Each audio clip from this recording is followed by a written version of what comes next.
warahmatullahi wabarakatuh. Kelompok 3 dan 4 akan mempraktekkan percobaan tentang hukum dengan praktikan pertama saya Cipolukiana Baghdad BP 2010-41-2019. Saya Faradia Yadris BP 2010-41-2020. Saya Thierry Kira BP 2021-2009. Saya Gina Oktamela dengan BP 2010-41-1008. Saya Tata Rusti dengan BP 2010-41-009. Saya Wayu Nurhayana dengan BP 2010-41-009. Tujuan praktikum dari objek ini yaitu 1. Memperlihatkan pengaruh komposisi terhadap titik didih campuran.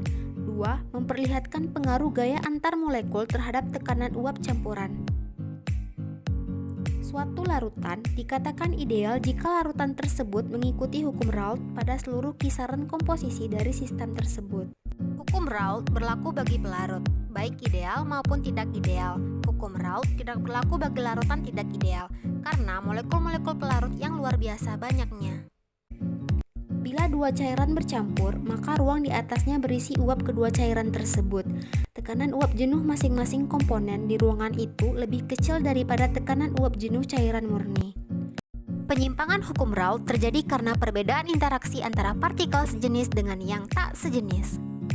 Penyimpangan negatif disebabkan terbentuknya ikatan intermolekul antara komponen-komponen yang terdapat dalam sistem. Misalnya, campuran A dan B, jika daya tarik A dan B lebih besar dari A dan A atau B dan B, maka kecenderungan bercampur lebih besar. Akibatnya, jumlah tekanan uap kedua zat lebih kecil daripada larutan ideal. Penyimpangan positif terjadi bila daya tarik A dan B lebih kecil daripada daya tarik A dan A atau B dan B. Akibatnya, tekanan uapnya menjadi lebih besar dari larutan ideal.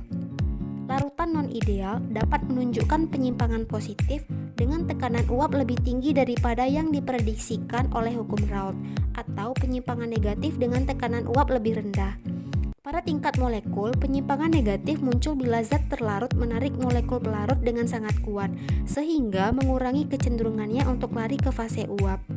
Penyimpangan positif muncul pada kasus kebalikannya, yaitu bila molekul pelarut dan zat terlarut tidak saling tertarik satu sama lain. Untuk alat dan bahan, Pertama, kita gunakan kondensor yang berfungsi untuk mendinginkan gas atau uap panas. lalu kita gunakan stand sebagai penyangga reflux. Lalu sebagai penyangga reflux ke stand, kita gunakan klep. Kemudian digunakan lampu didih sebagai tempat larutan. Lalu digunakan mantel sebagai pemanas.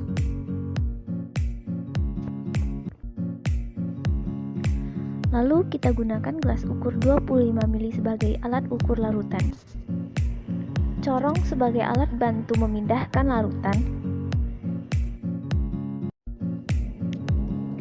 Erlenmeyer sebagai tempat larutan.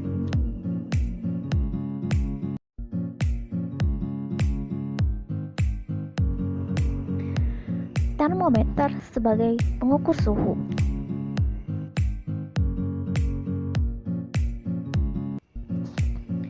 Lalu ada pipet tetes untuk meneteskan larutan.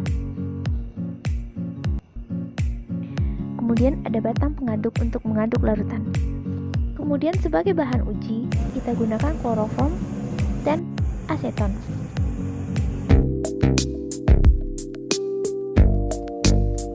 Percobaan pertama adalah penambahan aseton ke dalam kloroform. Cara kerja yang pertama yaitu alat reflux dipasang sebaik-baiknya dan ditambahkan vaselin agar memudahkan pelepasan alat dan mencegah terjadinya keretakan. Langkah selanjutnya yaitu kloroform dipindahkan secukupnya ke dalam Erlenmeyer. Pemindahan dilakukan di dalam lemari asam karena kloroform bersifat zat beracun dan juga bersifat karsinogenik. Kloroform dipipet dan dipindahkan ke dalam gelas ukur sebanyak 10 mili. Lalu sebelum memulai praktikum, lampu didih dibilas menggunakan kloroform secukupnya agar pencegahan terjadinya kontaminasi dengan zat-zat lain. Dan ditambahkan batu didih yang bertujuan untuk meratakan panas dan juga untuk mencegah terjadinya bumping atau ledakan saat pemanasan. Langkah selanjutnya yaitu 10 ml kloroform dimasukkan ke dalam labu didih. Lalu labu didih dikaitkan dengan ujung bawah dari kondensor dan dipasang klem dengan hati-hati dan dipastikan alat sudah terangkai dengan baik dan benar.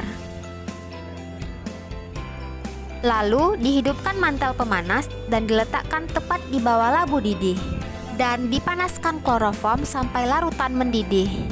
Setelah larutan mendidih, suhu awal dari kloroform diukur menggunakan termometer dan dicatat suhu awal dari kloroform tersebut. Langkah selanjutnya ditambahkan 2 ml aseton ke dalam gelas ukur. Penambahan dilakukan di dalam lemari asam karena aseton bersifat volatil atau mudah menguap, mudah terbakar dan berbahaya bagi tubuh. Lalu ditambahkan 2 ml aseton ke dalam labu didih yang telah berisi kloroform yang telah dipanaskan. Penambahan dilakukan melalui bagian atas dari kondensor dan dipanaskan perlahan sampai larutan mendidih. Dan setelah larutan mendidih dan suhu yang didapatkan sudah tetap, suhu diukur menggunakan termometer dan dicatat suhu saat penambahan dari aseton. Hal ini diulangi sebanyak 5 kali dengan penambahan aseton sebanyak 2 ml dengan prosedur percobaan yang sama dengan cara kerja sebelumnya. Percobaan kedua yaitu penambahan kloroform ke dalam aseton. Langkah pertama yaitu aseton dimasukkan ke dalam gelas ukur sebanyak 10 ml. Penambahan dilakukan di dalam lemari asam. Langkah selanjutnya, labu didih dibilas menggunakan aseton secukupnya. Hal ini bertujuan agar tidak bercampurnya aseton dengan zat-zat lain. Setelah labu didih dibilas, dimasukkan batu didih secukupnya ke dalam labu didih. Hal ini bertujuan untuk meratakan panas dan mencegah terjadinya bumping atau ledakan saat pemanasan. Lalu, aseton yang sudah diambil sebanyak 10 ml tadi dimasukkan ke dalam labu didih. Lalu, labu didih dikaitkan dengan ujung bawah dari kondensor dan dipasang klem dengan hati-hati dan dipastikan alat sudah terangkai dengan baik dan benar. Dihidupkan mantel pemanas dan diletakkan tepat di bawah labu didih. Dipanaskan aseton sampai larutan mendidih. Setelah larutan mendidih, suhu awal dari aseton diukur menggunakan termometer dan dicatat suhu awal dari aseton tersebut. Langkah selanjutnya ditambahkan 2 ml kloroform ke dalam gelas ukur.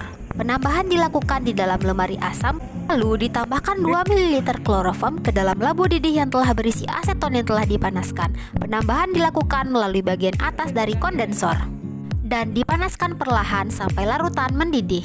Dan setelah larutan mendidih dan suhu yang didapatkan sudah tetap, suhu diukur menggunakan termometer dan dicatat suhu saat penambahan kloroform. Hal ini diulangi sebanyak 5 kali dengan penambahan kloroform sebanyak 2 ml dengan prosedur percobaan yang sama dengan cara kerja sebelumnya. Adapun data dan perhitungan yang diperoleh dari praktikum hukum Raoult yaitu data yang diperoleh BJ kloroform sebesar 1,499 gram per mililiter, BJ aseton 0,787 gram per mililiter, MR kloroform 119,5 gram per mililiter, dan MR aseton sebesar 58 gram per mililiter. Selanjutnya, data penambahan aseton. Didapatkan titik didih yang semakin naik sebelum penambahan aseton hingga penambahan kelima dengan total volume 10 ml aseton. Kenaikan titik didih akibat penambahan aseton dapat dilihat di dalam tabel. Dan data penambahan kloroform ke dalam aseton. Didapatkan titik didih yang semakin naik sebelum penambahan kloroform hingga penambahan kelima dengan total volume 10 ml. Kenaikan titik didih akibat penambahan kloroform dapat dilihat di dalam tabel. Berikut adalah langkah-langkah perhitungan yang dapat dilakukan. Yang pertama yaitu perhitungan fraksi mol, yaitu fraksi mol kloroform. Dilakukan hingga penambahan kelima total volume 10 ml aseton. Dan perhitungan fraksi mol aseton. Dilakukan hingga penambahan kelima total volume 10 ml kloroform. Perhitungan yang kedua yaitu perhitungan tekanan uap, yaitu data penambahan aseton. Dilakukan hingga penambahan kelima total volume 10 ml aseton. Dan data penambahan kloroform. Dilakukan hingga penambahan kelima total volume 10 ml kloroform. Setelah proses perhitungan, selanjutnya didapatkan hasil. Yang pertama, penambahan aseton ke dalam kloroform. Hasil dapat dilihat di dalam tabel. Dan hasil yang kedua adalah penambahan kloroform ke dalam aseton dan dapat dilihat hasil di dalam tabel. Gambaran grafik yang didapatkan yaitu yang pertama grafik penambahan aseton ke dalam kloroform. Dapat dilihat grafik semakin naik. Dan yang kedua adalah grafik penambahan kloroform ke dalam aseton dan dapat dilihat grafik semakin naik. Pembahasan objek ini yaitu pada percobaan kali ini membahas tentang hukum Raoult yang menggunakan alat reflux dengan prinsip pemanasan berulang. Sampel yang digunakan adalah aseton dan kloroform. Pada percobaan ini dilakukan dua percobaan, yaitu penambahan aseton ke kloroform dan penambahan kloroform ke aseton. Percobaan pertama yaitu penambahan aseton ke kloroform. Suhu awal dari kloroform yaitu 62 derajat Celcius. Setelah itu dilakukan penambahan aseton 2 ml sebanyak 5 kali. Dilakukan pemanasan hingga larutan mendidih. Peroleh titik didih sebesar 63,5, 65, 65,5, 66, dan 67 derajat Celcius. Dengan penambahan aseton, titik didih yang didapatkan semakin naik. Percobaan kedua yaitu penambahan kloroform ke aseton. Suhu awal dari aseton yaitu 57,5 derajat Celcius ditambahkan kloroform 2 ml sebanyak 5 kali. Dan dilakukan pemanasan hingga larutan mendidih. Diperoleh titik didih sebesar 60,5, 61, 63, 64, dan 65 derajat Celcius. Dengan penambahan kloroform, titik didih yang didapatkan semakin naik. Jadi, kenaikan titik didih yang didapatkan terjadi akibat adanya interaksi antara campuran kloroform dan aseton yang lebih kuat dibandingkan interaksi masing-masing zatnya. Ikatan campuran aseton dan kloroform lebih kuat sehingga membutuhkan energi yang besar untuk memutus ikatannya, sehingga titik didih yang dihasilkan akan lebih besar dan mengalami kenaikan. Sehingga semakin besar komposisi zat terlarut di dalam larutan, maka titik didih larutan akan semakin tinggi. Pengaruh gaya tarik antar molekul terhadap titik didih campuran yaitu besarnya gaya tarik menarik antar molekul menyebabkan tekanan uap campuran semakin kecil sehingga titik didih akan meningkat. Jadi pada percobaan ini campuran yang dipakai bukan larutan ideal, memiliki penyimpangan negatif hukum Raoult akibat kuatnya interaksi campuran dibandingkan interaksi masing-masing zatnya. Berdasarkan percobaan yang telah dilakukan, dapat disimpulkan bahwa 1. Komposisi suatu senyawa mempengaruhi titik didih campuran. 2. Semakin tinggi komposisi, maka titik didih larutan juga akan meningkat. 3. Gaya antar molekul dalam suatu campuran mengakibatkan titik didih larutan meningkat. 4. Pengaruh gaya tarik antar molekul terhadap titik didih campuran yaitu besarnya gaya tarik menarik antar molekul menyebabkan tekanan uap campuran semakin kecil sehingga titik didih akan meningkat. Adapun saran untuk praktikum selanjutnya adalah 1. Memahami prosedur kerja terlebih dahulu. 2. Pastikan alat dalam keadaan bersih dan terpasang baik. 3. Menggunakan peralatan atau keamanan yang safety. 4. Melakukan pengukuran suhu dengan teliti.